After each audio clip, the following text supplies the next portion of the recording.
Hello everyone, it's Mr. John from AK Dragonfish 3D, and today it's vlog number 3 of my journey to Adepticon.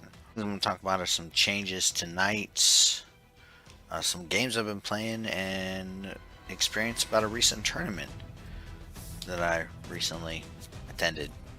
So, let's get into it. So the biggest nerf that just hit Knights is the reroll 1. So we can no longer reroll 1s, now it is a reroll a single Uno roll. So we throw the dice for quick rolling, which at this point they've just made fast rolling the standard instead of what they have in the 2-hit section where it's assumed you throw 1 dice at a time. Now it's assumed you throw all the dice at a time, and the roll 2 hit, that might as well just be gone at this point. Here, towering still stands. The big bitch about towering is that, oh no, they can see me, I can't hide from a knight. Well, no shit, Sherlock, it's a mech. If your ass was standing on the battlefield with a Gundam, there's no way you can hide. Same is true with 40K. That's what towering is. Everyone's like, no, no, no. Now, there seems to be some kind of misconception about whether or not towering ignores cover. That is not the case. Tactical Torch did a really good video about what does and does not give cover. So I'll put a card link in the description. You can go watch this video after you watch mine. I had to correct several people. No, dude, you still get cover. I shoot through this ruin. I got the ruin. I shoot through the ruin. At your dude over here, you still get cover because the ruin is obscuring you. Or the hill is obscuring you. Models do not obscure.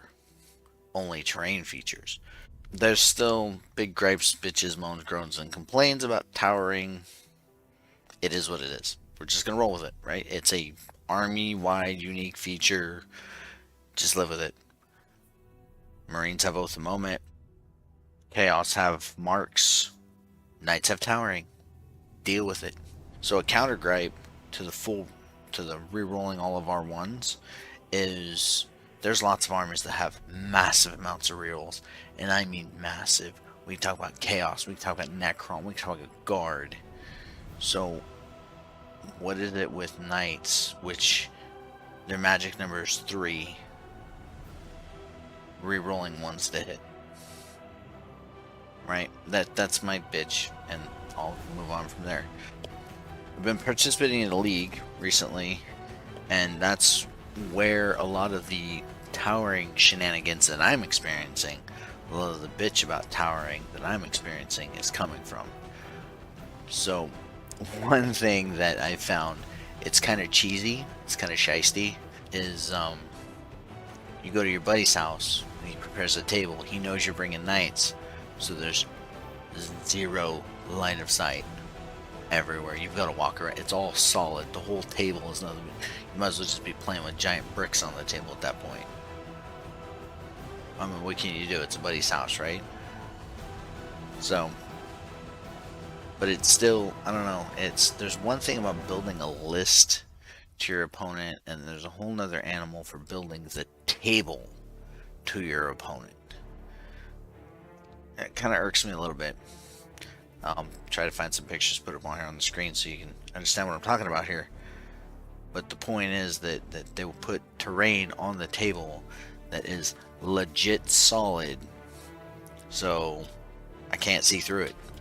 I gotta walk around it. I recently attended a tournament where I pulled 2 wins and a draw. The wins were against big bugs and big bots, and the draw was against big tanks. So recap that, experiences, insights, whatnot. Big bugs don't hit as bad as you would anticipate them to hit. Spore mines are pain in the ass, but spore mines are spore mines. It's 1 mortal wound per mine. So the little pair biowars in the back go thunk and launch. You know, each biowar drops two spore mines in the back objective. It's just a matter of walking over there. It's a matter of how much can you tank. And if you're already honored and your field of pain is 5 instead of 6, then why not, right? Why waste precious shots shooting spore mines if you don't have to? Now granted, that'll have your opponent running around the backfield playing duck hunt.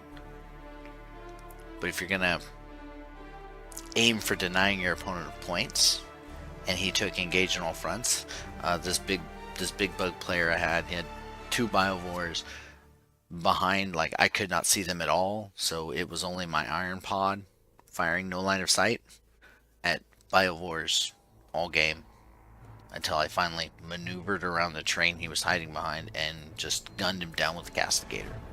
So the big bot, that was Imperial Knight versus Chaos Knights, and to be perfectly honest, my opponent got diced. As we say in my local area, he got diced. His dice just were not cooperating with him at all, and I got first turn. So first turn, getting diced, facing a Castellan, volcano cannons hurt. Volcano cannons hurt a lot. I'll go ahead and put the data card here on screen of the volcano cannon that's on the Castellan. The Castellan. Some people say Castellan, some people say Castellan. Depends on who I'm talking to, whether it's a Castellan or Castellan. Game against the big tanks. Me and my opponent got paired on a table that, like I said in the towering section a few minutes ago, had 0 line of sight through any building whatsoever.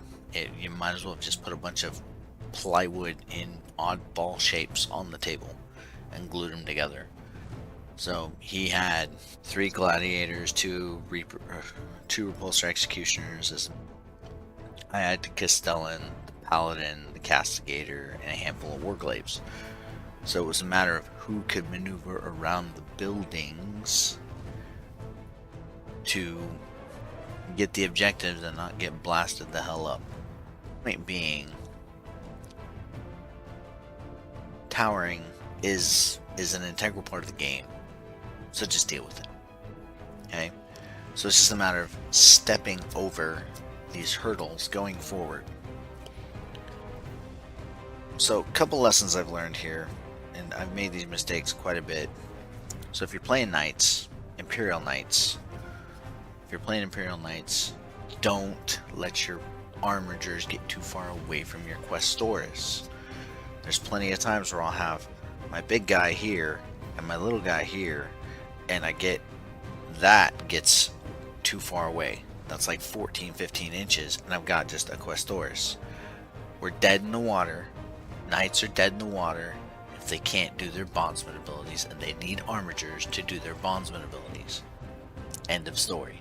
So if you're watching this and in lieu of trying to pick my brain to figure out how to beat Knights, blast their armigers.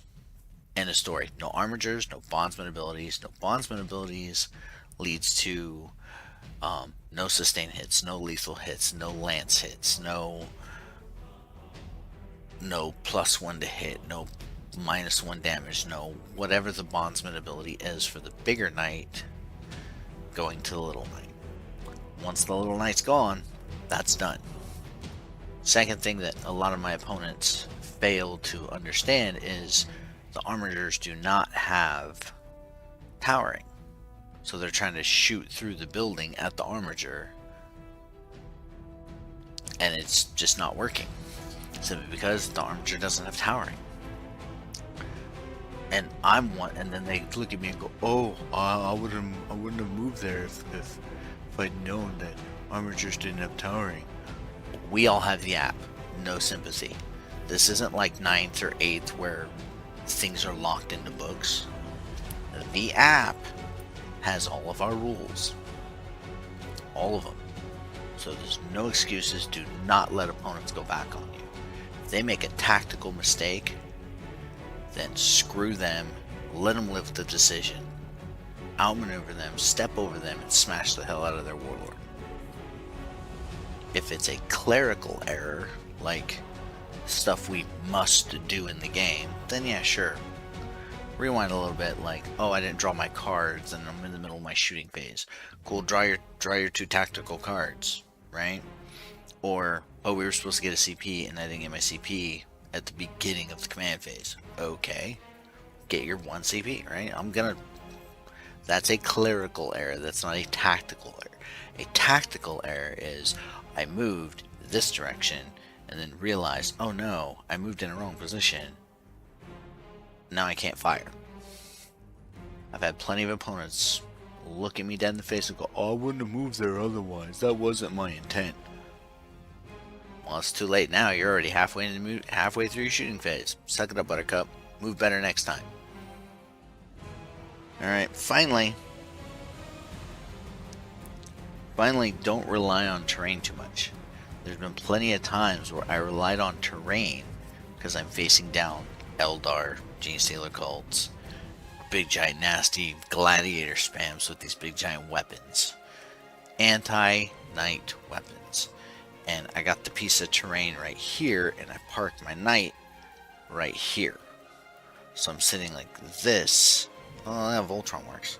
So I'm sitting like that, half cover behind a piece of terrain. More detail. I end up pinning myself in a corner. It's like that weird, odd Mortal Kombat thing where you jump back into the corner, but then your opponent sits there, trip sweeps you, and traps you in the corner. You trap yourself in the corner by hiding in pieces of terrain. Sometimes it works, most times it doesn't. If you can't walk, if it's higher than 4 inches, don't be behind it. Period. We're super heavy walkers. We can step over something that's 4 inches. Standard infantry and standard units can walk over things that are 2. Super heavies can go over things that are 4. Super heavy walkers. Screw you, Baneblades, you're still stuck with your 2 inches. That, ladies and gentlemen, is my 2 cents as far as the last 6 or so weeks of me playing some 40k. Let me double check my notes real quick. We talked about the reroll ones. We talked about... Yep. So, I'm going to go back, continue my journey to Adepticon. Got 8 weeks until Battle Zone Ursa. Battle Zone Ursa is a 5-man tournament in Anchorage, Alaska. It is a GT. It is an official GT. 5 rounds across 2 days in Anchorage. I'll drop a link to the description below. And I look forward to playing with someone. That'd be great. Y'all come up to Alaska. Come play some games with us. We exist, and we got a strong gaming community. So, until then, look, check out the rest of the channel where I talk about fishing and gaming and Alaska and 40k in Alaska and all sorts of crazy things that are in Alaska and things to do in Alaska, homeschooling, so on and so forth. I catch it all, man. I'm like a Pokemon master. I'm trying to catch it all on this channel. So with that said, thanks for watching.